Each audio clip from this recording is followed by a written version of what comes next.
Well, the cool point is I got to go back after the game and see where the real numbers created the actual turning points, not just while you're watching it. So kind of a look back with some knowledge of the end to really identify the turning points. The first one for me happened before there were any points scored at all in the first quarter when LeGarrette Blount fumbled the ball. The Patriots and the Falcons were actually tied for the fewest giveaways in the regular season at 11. And this is a really interesting thing because it changed where the snaps went. So typically you saw LeGarrette Blount playing about 40% of the plays. In this game, he only played 17. And you saw James White, who had played very few, in the 20s and 30s for some games, percent of snaps, playing 72% of the snaps. LT? It changed their game plan right there. And, the Patriots are known for in-game adjustments.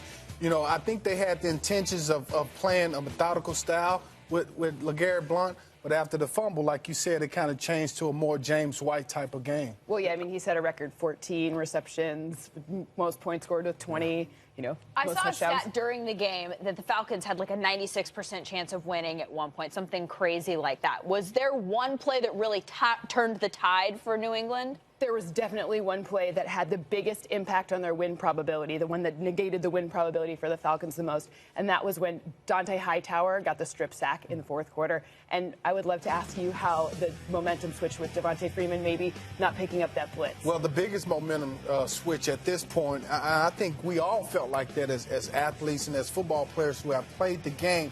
This was a big momentum switch for the Patriots because at that time, the Patriots were really struggling to score. But when that happened with Dont'a Hightower, it really changed the game.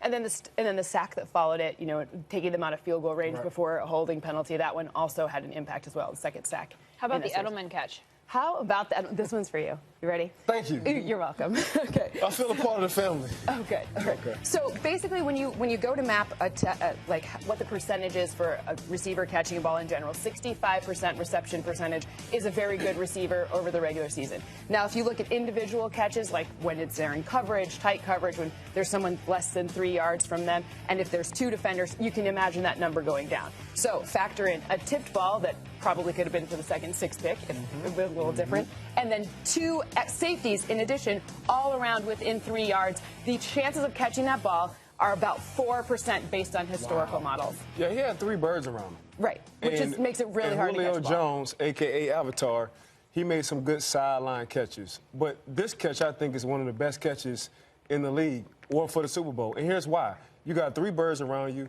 The ball gets tipped, so you got to drop your weight, then catch the ball. You don't know if you're going to get hit by the time you're trying to catch the ball. Now you're not getting hit, so now you got to adjust your body to catch your ball where? In between a defender's leg. Right. So once you catch the ball in between the defender's leg, you don't catch it all the way. So then you got to double catch it before what? It hits the ground. You catch it, you double catch it before it hits the ground. He swore to God that he made that catch. So are you saying 4% is high?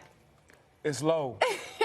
No, I mean, you're saying it's a high side, maybe more like 2% chance of catching. That's why you do the percentages, because that's what you do. That is what I do. Cynthia, you talked a lot in the week leading up to the game about pressure and the impact that would have on this game, the number of sacks for Tom Brady, good or bad.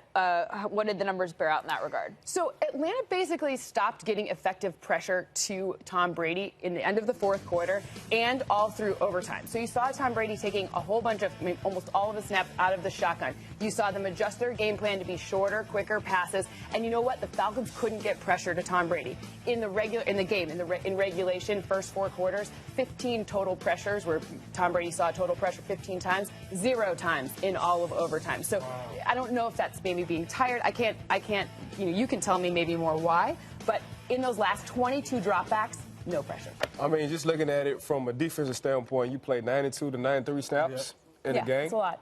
That's just about 2 games. Correct. So I'm playing 2 games in 1. So obviously these guys are going to be tired. But now you're playing into Tom Brady's hands when you're not getting pressure, when you're playing zone. Between Edelman and Amendola, those guys worked those holes in the zone. That's why he was so successful.